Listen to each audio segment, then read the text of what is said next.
know the product. How'd that feel out there?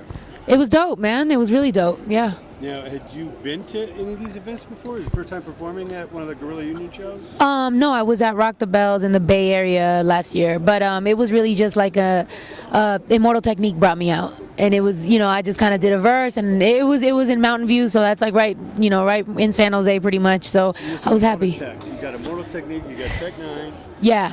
Who's next? Anybody that wants to name themselves tech? No, I'm just joking.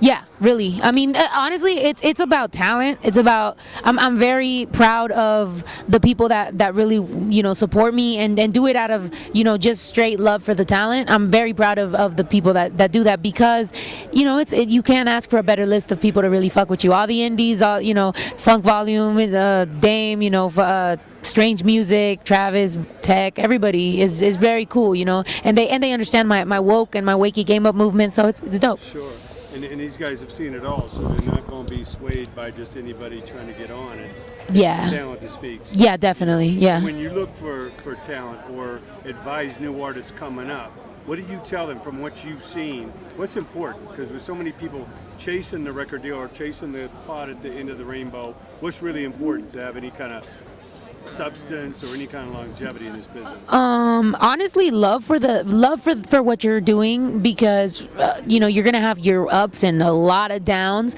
and if you are really just doing this for the fame or for whatever, you really got to know that that's not you know, the whole side of this. Like, you really gotta love getting on stage and genuinely love connecting with people and representing a certain movement or whatever it is that you really have your heart set on. But just know that there's got to be a love there, you know, and then after that, just know that it's a lot of work, and it's not glamour or anything like that. Like, you really got to just put in that work and do it.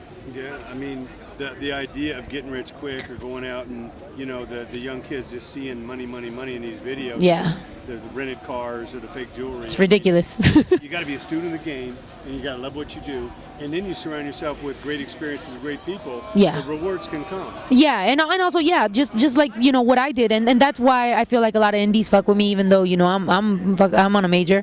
But I think it's because, like, my label, my independent label that I have, and my whole movement was from '07, and I hired all my friends, and we learned this together. So my DJ and my dancers and anybody who's on stage with me, and anybody from my videographer to anything, it was really started from the ground up, and we all learned all this stuff together. So I think it's a dope thing, and yeah, the people need to know, build yourself a team, hang out with your friends, you know, teach them new things, they teach you new things, and network. It's not about that get rich quick stuff. That's not What's the not most true. you learned from TECH N9NE? Where the professor is spoken. What have you absorbed?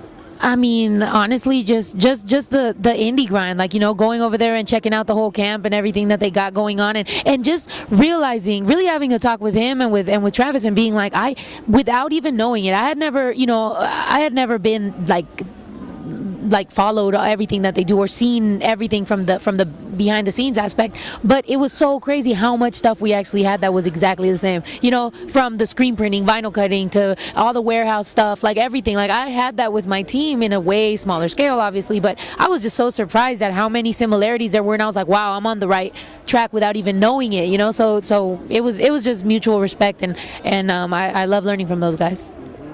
In Immortal Technique, what have you gleaned from him? He's so explosive. I mean, touring. I mean, both of them. You know, both Techs is the touring aspect of it. I actually opened for Immortal Technique on a Texas run that he did, and yeah, he really called me, and he doesn't bullshit. You know, he called me and was like, "This is what you did wrong. This is what you did." Blah blah blah. It was nothing technical about my performance, but it was more on how to wrangle your team and how to do certain things. And I have been learning a lot on how to just, you know, be the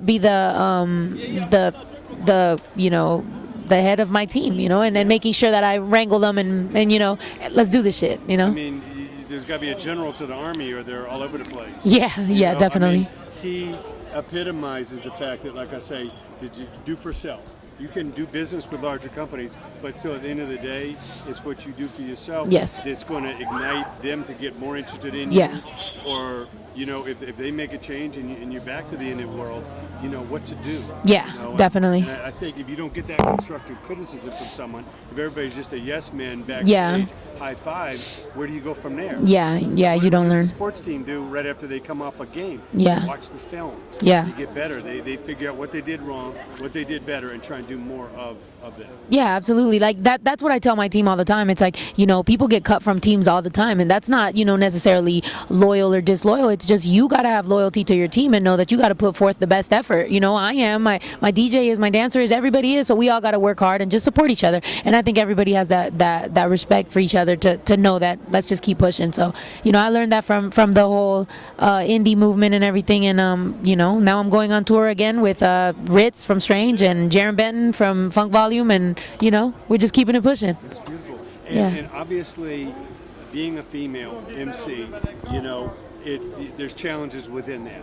I know music is music, but how do you know, move through the waters of just that? The frustrated female MCs that are all trying to grab the brass ring. I mean, really, I mean, it is a lot of a bitchier, you know, thing than it would be with males, because females are very, you know, snarky and stuff. But honestly, I just try to, you know, make sure that I'm known for my talent and for my work ethic and for everything else, you know, and keep my self-respect, and I don't sell myself short, and that's my biggest thing. You know, as long as I can keep that, then whatever success comes with it, you know, I'm proud of. So that's all I can do.